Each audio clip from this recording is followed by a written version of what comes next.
Hello dear students. आज जो हम टॉपिक कंटिन्यू कर रहे हैं वो है workman compensation act 1923 part 3। Last classes में हमने पार्ट 1 और पार्ट 2 पढ़ा था, जिसके अंदर हमने वर्कमैन कंपनसेशन एक्ट क्या होता है, उससे रिलेटेड प्रोविजंस क्या होते हैं, डेफिनेशंस, टर्म्स, हमने टर्मिनोलॉजीज एक्स्ट्रा पढ़ी थी। आज हम पढ़ रहे हैं एम्प्लॉयर्स लायबिलिटी फॉर कंपनसेशन, जिसे हम बोलते हैं क्षतिपूर्ति के लिए सेवायोजक का दायित्व। कि क्या दायित्व रहता है, जो एम्प्लॉयर है उसका क्या दायित्व बनता है अगर किसी एम्प्लॉय के साथ कोई दुर्घटना हो जाती है या उसको चोट लग जाती है या उसके साथ एक्सीडेंट हो जाता है और उसमें कोई योग्यता अयोग्यता पाई जाती है। तो कंडीशंस को हमने दो पार्ट में डिवाइड करा है। In the case of personal injury and second is in the case of occupational diseases.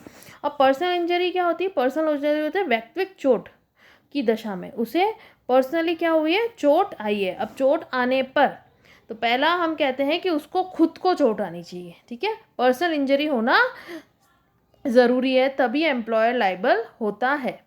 Next, out of और in the course of employment, जिसे हम हिंदी में बोलते हैं रोजगार से तथा रोजगार के दौरान उसके साथ जो चोट है वो उसको पहुंची है या उसको जो क्षतिपूर्ति है वो तभी दी जाएगी जब उसे ये चोट या जो क्षति हुई है वो रोजगार या रोजगार के दौरान, जिसे अपन बोलते हैं रोजगार से तथा रोजगार के दौरान, इन द आउट ऑफ और in the course of employment. Third हम देखते हैं डिसेबलमेंट मोर देन 3 years, इसका 3 days। इसका ये मतलब होता है कि जो चोट उसे या क्षति पहुंची है उसका जो अयोग्यता पाई गई है वो 3 दिन से ज़्यादा होनी ज़रूरी है। अगर 3 दिन से कम है तो एम्प्लॉयर कोई भी उसको कभी भी उसकी दायित्व नहीं बनता है कि वह उसकी क्षतिपूर्ति करे। फोर्थ आता है एक्सीडेंट रिजल्टिंग इनटू डेथ और परमानेंट टोटल डिसेबलमेंट, जिसे अपन बोलते हैं अगर किस कारण की वजह से दुर्घटना से उसकी मृत्यु हो जाती है या उसमें स्थायी पूर्ण अयोग्यता पाई जाती है तब एम्प्लॉयर लायबल बनता है, ठीक है। लेकिन कब नहीं, व्हेन नॉट, जब अगर कोई वर्कमैन या श्रमिक शराब पीकर या कोई औषधि के प्रभाव में नशे में अगर वो है तो एम्प्लॉयर कहीं पर भी लायबल नहीं बनता है क्षतिपूर्ति के लिए। सेकंड, अगर हमने श्रमिक को सुरक्षा के लिए आदेश दिए हैं और उसने उन नियमों को जानबूझ के उल्लंघन किया है।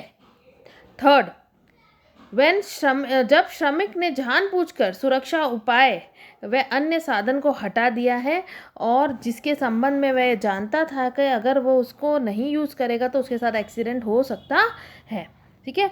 तो यहाँ पर इन 3 कंडीशंस में एम्प्लॉयर की लायबिलिटी नहीं बनती है अगर उसकी मृत्यु हो जाती है या उसको परमानेंट डिसेबलमेंट भी हो जाए, ठीक है। अब नेक्स्ट आता है in the case of occupational diseases. First क्या कंडीशन थी? Personal injury. सेकेंड है ऑक्यूपेशनल डिजीज हो जाता है उसको। तो डिजीज़ के केस में आपको मैं नेक्स्ट क्लास में कुछ शेड्यूल आपको के साथ मैं शेयर करूँगी। उस शेड्यूल के अंदर उसको हमने 3 पार्ट में डिवाइड करा है। शेड्यूल 3 है वो, उसको हमने 3 पार्ट में डिवाइड करा है। शेड्यूल 3 में part A, part B and part C. इसके अंदर डिजीज़ के नाम मेंशन है, ठीक है। तो ए बी सी 3 पार्ट है शेड्यूल 3 के अंदर, जो कि मैं जिसकी पिक्स मैं आपको नेक्स्ट क्लास में अपनी स्लाइड में शेयर करूँगी। अब जो तृतीय सूची के भाग ए में जो रोजगार में नियुक्त श्रमिक हैं तो उनके साथ अगर कोई भी रोग उनको लग जाता है तो यह दुर्घटना से वह क्षतिग्रस्त माने जाते हैं तो सेवायोजक का दायित्व बनता है, ठीक है। तो तृतीय सूची में इस अध्ययन के अंत में आपको शेयर करूँगी।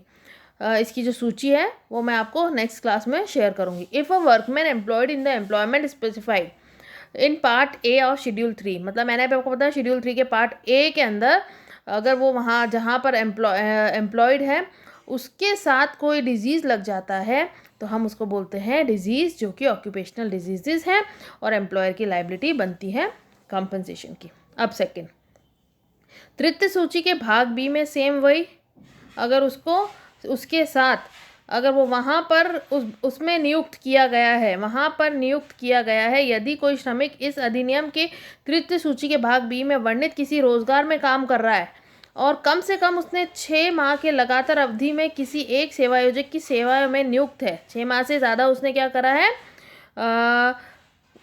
किसी एक सेवायोजक के साथ वो कार्य कर रहा है तथा इस सूची के वर्णित इस व्यवसाय के संबंधित किसी व्यावसायिक रोग से अगर वह प्रभावित हो जाता है तो क्षतिपूर्ति दी जाती है।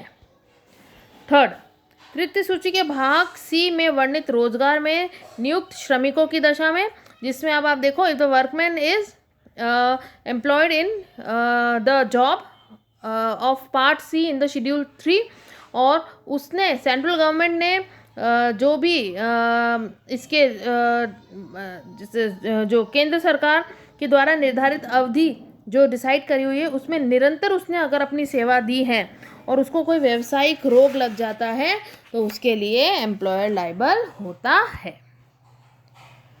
फिर सेवा, नेक्स्ट 4th पॉइंट आता है इसके अंदर, सेवा व्यावसायिक रोग के अंदर सेवा की समाप्ति पर रोग। अगर मान लीजिए वो रिटायर हो गया अपनी जॉब से और उसके बाद उसको डिजीज लग जाता है तो भी एम्प्लॉयर की लायबिलिटी रहती है। नेक्स्ट है liability in case of service under many employers. अगर मान लीजिए वो अलग अलग एम्प्लॉयर्स के अंदर उसने कार्य करा है तो ये जो इनका जो प्रपोर्शन होगा, जो लायबिलिटी बनेगी वो भी उसी प्रपोर्शन में बनेगी जितनी अवधि उसने जिसके सुपरवाइज़र के साथ कार्य किया है, उसके जिसके अधीन उसने कार्य किया है। Liability for compensation in other condition, सरकार को अनुसूची में रोगों को जोड़ने का अधिकार है। जो सरकार है उसको पूर्ण अधिकार है। Government has a power to add diseases in the schedule, पूरा अधिकार है कि वह अगर कोई डिजीज जोड़ना चाहे तो वह जोड़ सकती है। अन्य दशाओं में क्षतिपूर्ति का दायित्व, liability for compensation in other conditions, ABC जो है हमने भाग पढ़े हैं उसमें वर्णित रोगों के अतिरिक्त अगर कोई भी रोग उत्पन्न क्षति के पूर्ति तब तक नहीं करी जाएगी जब तक कि वह रोग उस रोजगार से या उस रोजगार के दौरान हुई दुर्घटना के उत्पन्न विशिष्ट चोट या ऐसे प्रत्यक्ष रूप से उत्पन्न नहीं हुआ है। तो दूसरे शब्दों में अगर हम बात करें, रोजगार या रोजगार के दौरान अगर कोई भी दुर्घटना से लगी चोट से प्रत्यक्ष रूप से उत्पन्न रोग की क्षतिपूर्ति के लिए सेवायोजक को उत्तरदायी ठहराया जा सकता है। अगर डायरेक्ट है उससे रिलेटेड उसकी जॉब से तो उत्तरदायी ठहराया जाएगा। फिर है nothing here in contained shall be deemed to confer any right of compensation on the workman in respect of any injury if he has instituted in the civil court a suit for damage and अगर वो जो हम कहते हैं दीवानी जो न्यायालय होता है अगर वह उसमें चला जाता है तो उसको कभी भी हक नहीं होता है कि वो कंपनसेशन उसे मिला जाए। उसके साथ साथ हम ये कहते हैं कि आयुक्त के समक्ष उसको अपना जो कमिश्नर है उसके समक्ष उसको अपना जो दावा है वो प्रस्तुत करना होता है। और if he is instituted a claim of compensation in respect of injury before a commissioner, और उसके साथ साथ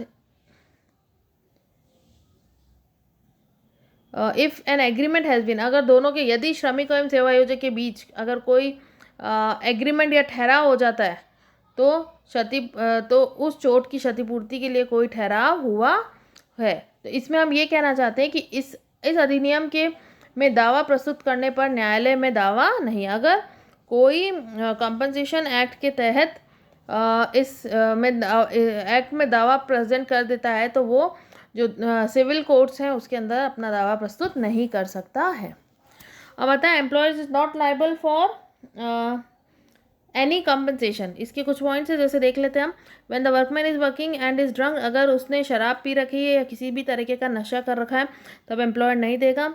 उसने disobeying the safety rules and order, उसको जो सुरक्षा आदेश दिए गए या जो नियम बने हुए हैं उसका उसने उल्लंघन किया है। सुरक्षा उपाय या साधन को हटाने के लिए अगर वो कोई सेफ्टी सोर्स उसको दिया गया था, उसने उसका यूज़ नहीं किया है, हटा दिया उसको, अगर उसके रोज़गार से रिलेटेड आउट ऑफ एम्प्लॉयमेंट से उत्पन्न नहीं होने पर, दुर्घटना रोज़गार से उत्पन्न नहीं होने पर, वो जो दुर्घटना हुई है वो रोज़गार की वजह से नहीं हुई है। In the case of employment ये ज़रूरी है, इस दुर्घटना रोज़गार के दौरान उत्पन्न होने पर ये है, दुर्घटना रोज़गार के दौरान भी नहीं हुई और रोज़गार की वजह से भी नहीं हुई है। अगर रोज़गार के कार्य में संबंधित रोग नहीं हुआ हो, अगर जो उसको डिजीज़ हुआ है वो रोज़गार से रिलेटेड नहीं है। नेक्स्ट है एक ही सेवा आयोजक के अधीन उसने 6 महीने से कम कार्य किया है, तब भी एम्प्लॉय लायबल नहीं है।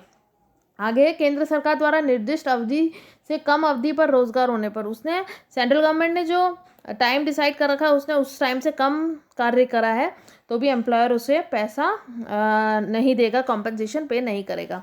नेक्स्ट, अगर जो डिसेबिलिटी हुई है या उसको अयोग्यता पाई गई है वो 3 दिन से कम की थी। Next, when workman file a suit in civil court, और अगर वो दीवानी अदालत में चला जाता है और बात प्रस्तुत कर लेता है, न्यायालय में चला जाता है। और नेक्स्ट है श्रमिक ना होने पर, ये ज़रूरी है कि वो श्रमिक हो, श्रमिक की जो डेफिनेशन है, वर्कमैन की जो डेफिनेशन है उसमें काउंट होता हो। अब आज का आपका असाइनमेंट है write a note on the condition of employers liability, जिसके अंदर आपको दोनों पॉइंट्स एक्सप्लेन करने हैं। And when he is not liable for any compensation, when he is not liable to pay any compensation, आपको ये भी एक्सप्लेन करना है। नेक्स्ट क्लास में हम पढ़ेंगे पर्सनल इंजरी किसे कहते हैं, एक्सीडेंट किसे कहते हैं, और जो शेड्यूल अभी मैंने आपको कहा था हम उसको डिस्कस करेंगे। Thank you so much.